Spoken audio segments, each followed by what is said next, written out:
We are. Happy Thursday. Happy Thursday. We didn't forget this week, so we're good. That was 2 weeks ago that we forgot. We've been good now for 2 weeks in a row. That's good. What's tonight's topic? We're talking about rider positions. We're talking about rider position. I have a free webinar this Sunday on rider position. I hope you guys are all coming. My slides are epic. They're going to be really good. We have the 30-day rider position challenge. And why is rider position important? I can tell you a brief little story about the lesson I taught today. Please do. So, she's been riding for what, a year and a half or so now? She's doing really well. Yeah, she's doing super. You guys will all see her because we're going to video her later next month, I think. Anyway, so she's really starting to understand about soft hands and sitting deep, and she was lengthening and shortening the strides and not pulling on her horse's mouth. And he took some bird flew off, and he took a step, right? Couple big steps, but she was sitting in the right way. And so he spooked off and 2 steps, and then everything all calmed down. And she goes, "Oh, it's so much better when I'm sitting." So there you go. Nothing teaches like experience, but to get that experience, it just takes what it takes. Yeah. So, but that is why rider position is so important, is because it keeps you balanced in the saddle. And when you feel secure and you know that if your horse spooks, that you're going to stay with your horse, it makes a big difference. Right. That's the one thing. It keeps you safer to be in the right place. Then there's also the clarity of your aids, the understanding of your horse. You don't have miscommunication. That helps your horse relax. Your horse is more relaxed. You're more relaxed. It all feeds itself. Yeah, definitely. But one thing, I went and taught a clinic in Utah last weekend, which was really fun. The mountains were beautiful and covered in snow. One thing, though, that everyone does, every single person does, is lean forward and pull and bring their hands up. Yeah. And that is instinct. I think it's human instinct. Right. When we get scared, we just want to grab. And get fetal. And now here's the thing. Just like with the horses, it will happen for us too. And it's happened for me. Training supplants instinct. Yes. Okay.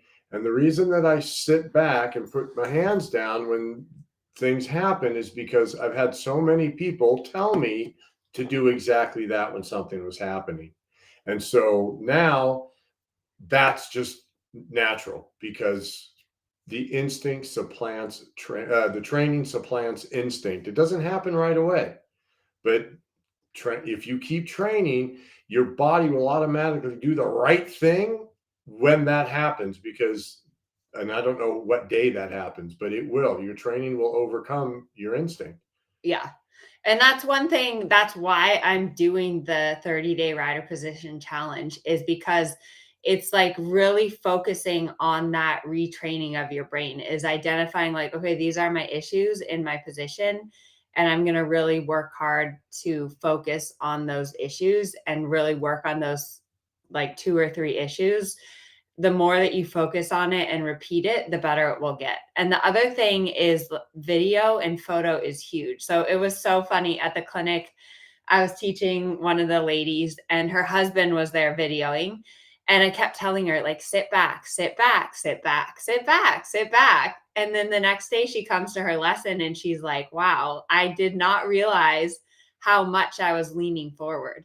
And that's like very typical, is that your proprioception gets a little messed up where you think, oh, I'm sitting back, but you're not. And so video and photos are a huge help to work on your position. All right. Well, I didn't actually do the study. I wait for the research to come to me, but they've done it. And they say that you learn roughly 80% faster looking at videos of yourself rather than somebody telling you. So that's why if you watch any professional sports, they're on the sidelines with the notepad looking at the videos, because you learn it faster that way.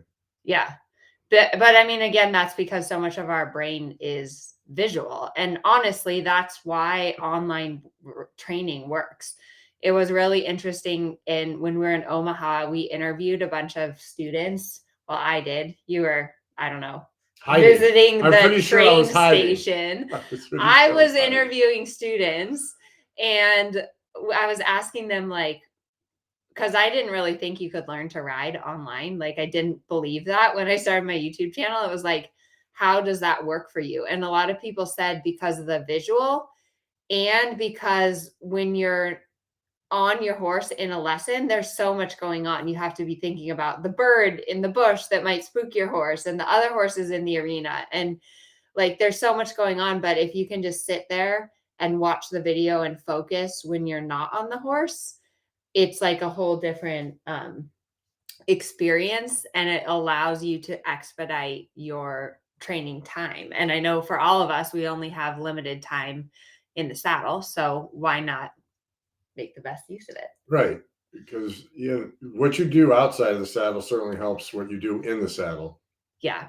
Yeah. But rider position, like going back to my Utah clinic, and I like going to clinics. It's always challenging because you fly in and you like basically meet 10 new people and 10 new horses, and you have to really quickly assess the horse, assess the rider, and then try to come up with a plan that will make a difference for them in a short period of time. So it's a challenge, which I really enjoy. But every single student at one point or another, we focus on their position. Like, it always comes back to that, because what happens is that the way that you are positioned affects your horse, and the way your horse is going affects your position. So it's kind of this, like, it can be a negative symbiotic relationship. Like, if your horse is tense and downhill, it's going to cause you to tip forward. But then the more you tip forward and pull, the more tense and downhill your horse gets. And so the other thing I do, and I know you do this too, a lot of times with students, is just like they're riding around, and you can see what's wrong with their position. And a lot of times I'll have them stop, come over, and then I'll actually move their Oh, yeah. body into that correct position, because I think a lot of times you don't realize how off your position is. You think you're in the correct position. Yeah, I've had a couple of spectacular moments with Albrecht, actually, both of them. Recently, my mare was getting me to take my left leg off. I mean, just it wasn't anywhere Yeah. near here. He was like, "What are you doing?" I was like, imagine that. So yeah, they're better at training us than we are them for sure. And so he saw it, and it's really changed the way she's more comfortable because she's hot, right? So my leg was off like an idiot, and Yeah. putting the leg on, she's much happier. Yeah. But the horses, they do like it becomes like this compensatory relationship. Like, you're crooked. Codependent, I think. Okay. I couldn't think of the word. Codependent. Like, your horse is crooked, and then you And get you more compensate that crooked, crooked, and then they get even more crooked, and that's where you need like and somebody shows up and's like, what on earth are you doing? you need marriage counseling.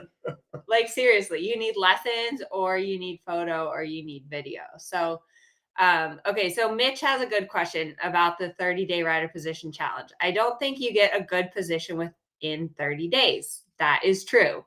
Is the challenge then for somebody who has already a good position and wants to get better? No. So this is the thing about the challenge, and it takes a long, long time, and you're never done working on your position. Like, even when we interviewed Stefan and Anna at World Cup, they're the top riders in the world. They're still working on their position. But you have to identify, and what the rider position challenge is about, you're going to take video. I'm going to show you how to assess your position. You're going to identify a few things, and that's going to be your focus for 30 days. And yes, you can change habits within 30 days. Are you going to ride like Stefan or Anna at the end of 30 days? No. But if you don't sit down and say, okay, these are the 3 things that I need to focus on, and you're going to repeat that mantra every day for 30 days, you're not going to fix Right. it. You get the awareness, and then you can really focus on that and make the change and then develop that habit. Yeah. And sometimes I think with riding, it's hard. Like, you need a deadline, you need something to work towards. Otherwise, you're just kind of going around and working on things. And even for me, like, I'm excited for the challenge because there's a few things in my position that I know I need to fix, that I know are affecting my horse. And having the motivation, like with a Facebook group and all the encouragement and everyone working together, it becomes this like movement where we're all working towards a common goal. So I like that. Was that ale? What shocked me in the videos was my hands. yeah. Okay, so my mother would tell me that I have to keep my elbows in control. So I was a teenager. So this is, going back a couple weeks. A couple weeks. It was his birthday. Everyone, please say happy birthday. I'm 49 again. I was away at the clinic on his birthday, so we had to celebrate last night instead. Oh, Alejandra. That's Alejandra. easy. Alejandra. Okay. It's funny. That's my middle name, Alejandro. So there you go. But anyway, so there's my mother telling me to fix my elbows. And so I see the video and my hands would be still and my elbows were I was like flapping like a bird. And I saw that in the video and I just wanted to die. But anyway, at least that was a long, long time ago and it's not happening today. Yes. Videos can definitely be very, I think, like disheartening because you think that you're doing everything right and you look so good. And then you watch a video and it can be crushing, but that's how you get better. I mean, you get past the emotional and get back to changing that reality. Yeah. Because if you have to get out there, you have to see video, and until you see it, you don't believe it. Because I bet if you hadn't seen that video, you'd have been like, my mom is just like, right. I was a teenager. On top of that, I was a teenager and my mother was telling me and I wasn't going to listen to my mother. And yes, that is my name, Germán Alejandro. What are your other middle names? Germán Carlos Alejandro. That is my full name. Germán Carlos Alejandro. That is my name. Okay. All right. I'll put the link in the chat if any of you guys aren't in the challenge yet and you want to join. If you're in Strides, you're already in the challenge. So lucky for you. If you're in Strides, go introduce yourself in the Facebook group. Okay. Should we answer some questions or do you want to talk more about rider position? No, let's see what we can do. Okay. Marianne, from trot to canter, I tend to give all the reins, thinking my horse needs them, but I'm having a hard time transitioning to canter. Do I need to keep the outside rein like a side rein? Sure. Start there. You need to keep some contact because and you're not the only one. We see it a lot. I mean, it might have happened. It was so long time ago. I don't remember, but we all think, oh my God, if I have the reins, I'm putting on the brake. So I'm going to put my leg on and move my hands forward. And then what happens is the horse ends up on the forehand. And so he feels your leg, the reins go away. And so then they rush in the trot. Yeah. So you have to keep some contact so the horse lifts up into the canter. And then sure, if thinking about it like a side rein, you just got to start to change the picture in your head and develop the feel from that. So if you think side rein in my outside rein, cool. If you think contact, I've always thought about it as like jumping over an oxer or something, because I'm jumping up into canter. So the horse has to lift up. But yeah, you have to keep the contact. Otherwise the horse falls on the forehand. Yeah. And also make sure like transitions are a really big place where you lose your rider position. Like I said, like everyone in the trot canter transition, I see this happen all the time and it makes me kind of crazy. They're going around in the trot and they have this nice position and their alignment is correct. And they go to ask for the canter and they like lean forward, kiss, throw their hands up their horse's neck. Like their entire position completely changes. And then the horse is like, what scared. just happened? Because now the horse is out of balance and now the horse is scared and we don't want to scare our horses. Yeah. So it's really important when you're riding a transition that you maintain your position. And if you just think about keeping your position the same, your horse is you're going to keep the contact. Like you don't need to think about pulling back or taking more with your hand. Just keep your position the same and keep that. And then just apply the aid because the canter aid is, inside leg at the girth, outside leg slightly relaxed, close your legs and go. It doesn't involve a lot of body English. Yeah. The horse knows. And then the other thing is if you're having trouble with the trot canter transition, go back to trot walk, trot walk, trot walk. That's the best way because it takes it a step back. And it also makes sure that your horse is responsive, like listening to your leg, listening to the go.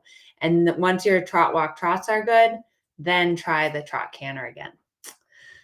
Okay, we have a question on YouTube. She keeps asking, do you think 14 is too young to own a 4-year-old off the track thoroughbred? I'm 14 and I have a 4-year-old off the track thoroughbred. Okay, age is just a number, right? It really depends. Says the birthday boy. Right, so it's really like how much have you been riding since you were 4 years old? That makes a difference. If you started riding last week, it's a problem. And what kind of, like, you have to have help. You have to have Right. support. Are you on your own? So no, it's not that the 14 is too young. It really just depends on what kind of support you have, what experience you have. And those things are more important than your age. Yeah. Okay, next question. My horse gets heavy and pulls down to get the reins. How can I counteract without pulling? So it sounds like her horse kind of wants to root a little bit the reins. I think about making an L. All right, let's see if I can do this. Yeah. So you're riding, right? All right, so we're riding. Our hands are here. My horse roots down. I just gently lift up towards my chin, back to my belly button, and then forward. So it's up and out. Oh, that's good. I like that. And out. So I rake because you need the shoulders up. You don't want them pulling down. You don't want to pull on them and hold him up and keep him in. So you say, come on, lift up your shoulder. And now let's move out forward. That's how I handle that. And it's also really important. We did this great demo in Omaha. When your horse pulls, you have to make sure you're sitting back. Oh, yeah. Because the second that you're like at all on the forehand, when we did the demo in Omaha, it was so funny. Herman like almost pulled the girl like over the little and all she did was dummy. move forward. Yeah. Okay, so here's straight, and she just moved that much in front of the vertical, and I took 3 pounds, and she came just over. Yeah, because when she was sitting back, like if you're sitting back and your horse pulls on you, they're pulling you into the saddle. So they're pulling your entire torso into the saddle. But the second that you tip forward and someone pulls on you, then you're just going to get yanked over their head. And a lot of times that's why horses root or pull down, is because they know they can get your butt out of the saddle. And then it's just a game because they're like, yeah. I'm not working, I'm playing with you. And yeah. you're, oh my God, what happened? And the horse is going, yeah. And they're not being malicious because they're not. They're not. They're just not malicious. Yeah. But then it becomes a game. Okay, here's another really good question from Allison. Does my seat change when I'm doing leg yields and half passes, or just my legs and reins? No, your seat changes. Well, I don't know about you, but mine certainly does. I move around in the saddle. I do. But in what way? Like in the half pass, I sit into the direction I'm going. For the leg yield, once the horse learns it, because I'll be over on the outside in the beginning, but then I'm really stayed center, and then I swing my hip with the legs. If I keep my seat totally still, then my weight isn't influencing the horse at all. Yeah. But I think the most common mistake that we see with riders is locking their seat when they go into lateral work. And then this is the thing too. So many times we blame our horses when it's actually your fault. So like you go into the leg yield, it's always my fault. You're like, it is never the horse. My horse is stopping. My horse won't go forward. The second I go into shoulder in, I'm losing impulsion. Well, what is your seat doing? So the main function of your seat is to follow and absorb the motion of your horse. And like Herman said, you shift your weight a little bit in lateral, but your pelvis still has to stay moving. But it's like what you said with your horse. when you talk about the diagonal, the lead in the trot, right? So like say I'm shoulder inning on the track, right? So I'm following the lead of that outside diagonal. So I'm quiet and then I push, and then I'm quiet and then I push. Right. You're pushing with your leg, but your pelvis is going bounce, bounce, bounce, bounce, bounce with your horse. And then you have to push with your leg, but your pelvis is still bouncing up and down. And that's what we call the independent seat. And that's what takes a lifetime to develop, is that ability. Like my seat is not perfect by any stretch. It's something that I'm still working on, and something that mentally, if I'm in a leg yield or a half pass, I have to tell my seat to follow, my leg to work, my seat to follow, my leg to work. Because if I forget that and I just apply the leg, your seat's going to stop. Right. Then your hips don't move anymore. You can't follow the rhythm because there's a stuckness. Yeah. Okay. Let's see. Next question from Veronica. I think Veronica's here. My horse feels clunky going from canter to trot, but when he's free in his paddock, I don't see that happening. So why when riding? He's going from trot to canter and feels more fluid. Are there some tips you can give for making a more effective and gentle transition from canter to trot? What we just talked about 10 seconds ago, just based on that, your hips aren't following the canter, so he's getting the leg aid and going to canter, but that clunky part is because not all of you is asking him for the canter, only your legs is asking for the canter. That'd be my best guess on that one. Well, she was talking about canter to trot. Oh, down from that the canter to trot transition feels clunky. I think the canter, and then it's just too restrictive. Yeah, and maybe you're not staying in balance, like maybe you're coming forward a little bit. But the canter to trot transition is, I think, one of the trickiest transitions, because a lot of times, that's why it's in the Grand Prix at the end where you have to go canter trot, because that is no joke. Yeah, because a lot of times in the canter to trot, you can get a little out of sync with your horse, and that's probably why it feels clunky. Anytime it feels clunky is because you're no longer following that motion. And that is one really hard part about your position. Like, it's easy to sit at a halt and be in the perfect position, but to be able to follow in transitions as your horse's gait is changing, that is tricky. And so for my downward transitions, I never think of them as downward transitions. Yeah. My canter trot transitions, from the canter, I'm pushing up into the trot, so that the transition is forward and downwards, and that gets rid of the clunky. But I just don't think about going like from fourth gear to third gear, because then I'm slowing down and my horses end up on the forehand. So I always think about, I'm pushing up from canter to trot. Yeah. It's like, if any of you guys drive stick shift cars, I miss my old stick shift. Yeah. But you know, when you downshift and you have to rev the engine up and then let the clutch out so that there's not that clunk, it's the same thing with your horse. You almost have to push them forward and then do the downward transition. Otherwise, you get that clunkiness to it. Okay, Kristen has a question. Okay, go. What's the best way to cure leaning in? Oh, have someone yell at you. Are you offering? Yeah, that's just, and then if they humiliate you while you're doing it, oh my gosh, then it really burns the soul, and then you fix it. Yeah, no, that's how I do it. That is not my preferred method. Herman made me cry once in the lesson. Yeah. Okay, my preferred method. Let me know whose method you prefer, Herman's or Amelia. My preferred method is to remember to keep your outside hand down and that you're not driving your car. Because I think a lot of people, when you're doing the steering wheel and you need to turn and you go like this and your outside hand comes up and like your body turns. So don't do that when you're riding. When you're riding, you have to keep your hand down and you have to turn like you're a camera on a tripod, but you don't want to tip to the side. Okay, Kristen likes my response better. Well, yours could be either one of us. It's very non-specific. Well, I was the one that said that you did, right? Yeah. Okay. Okay. And so for this question, it's like you want to take your insights. You have to say what the question is. Not everyone can. I'm sorry, but again, if you're doing lateral work and you put your seat bone, he's blind, in the direction you want to go, but it's my inside seat bone that I push in the direction I want to go. Yes. I don't want to weight the outside. I want to sit on the inside and use that one to push over. Yeah. When you're doing your lateral work, you always want to be on your inside seat bone, because that's over the horse's center of gravity. Lateral work, leg yield is not technically lateral work. Right, because it's not on the two tracks. It doesn't have that. Yeah.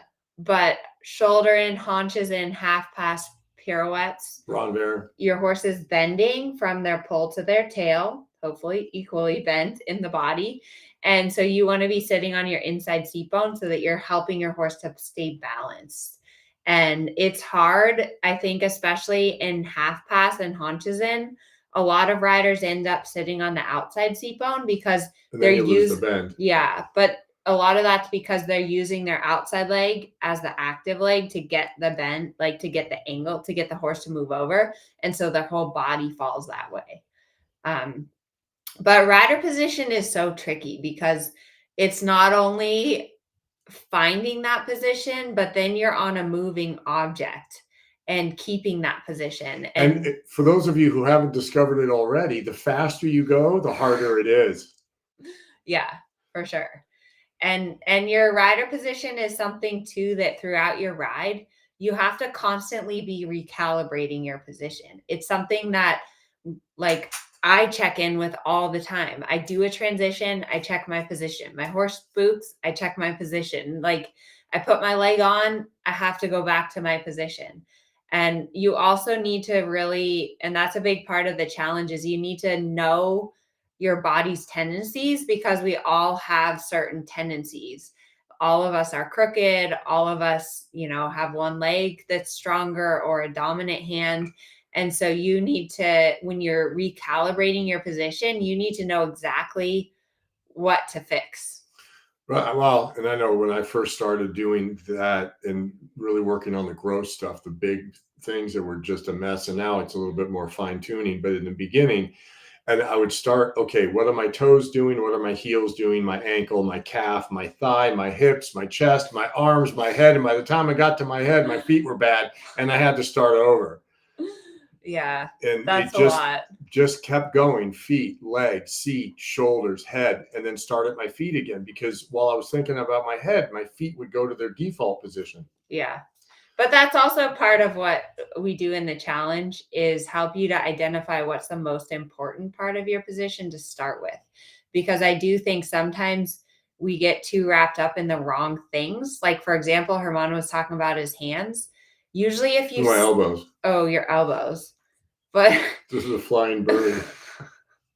Okay, but usually if you have a hand problem, maybe not the elbows, but it's almost always coming from your seat.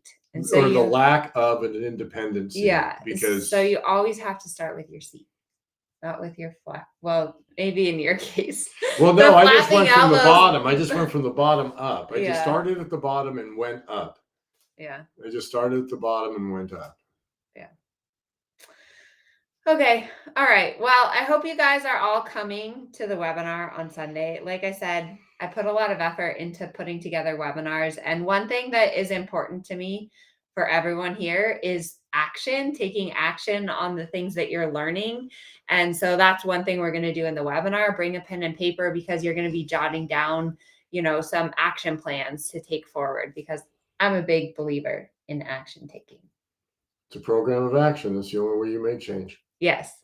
And what's great about working on your position is that you are in control of you, right? That's the thing you can change. Yes. You might not be able to change your horse. What do we got? Helicopters, birds, ambulances, trucks, weed whackers. Weed whackers. That got us the other day. Yeah. Other people, your emotions. I guess you can control your emotions. Oh, look, Kristen says she's going to be sailing. Are you going to be sailing too? Probably. I'm thinking maybe next week. Herman has a sailboat. Tell them about your sailboat. I've got a 1969 Cal 34. I've had it for 20 something years now. And he loves the ocean. I love the ocean. I love the ocean. All right, everyone. We'll see you on Sunday. I hope. Gunshots. No, we don't have too many guns. Well, sometimes. Couple properties over, yeah. Chainsaws. Yes, if you can't make the webinar, still join the challenge. And yes, the webinar will be recorded, but we hope you can come live. Okay, gang.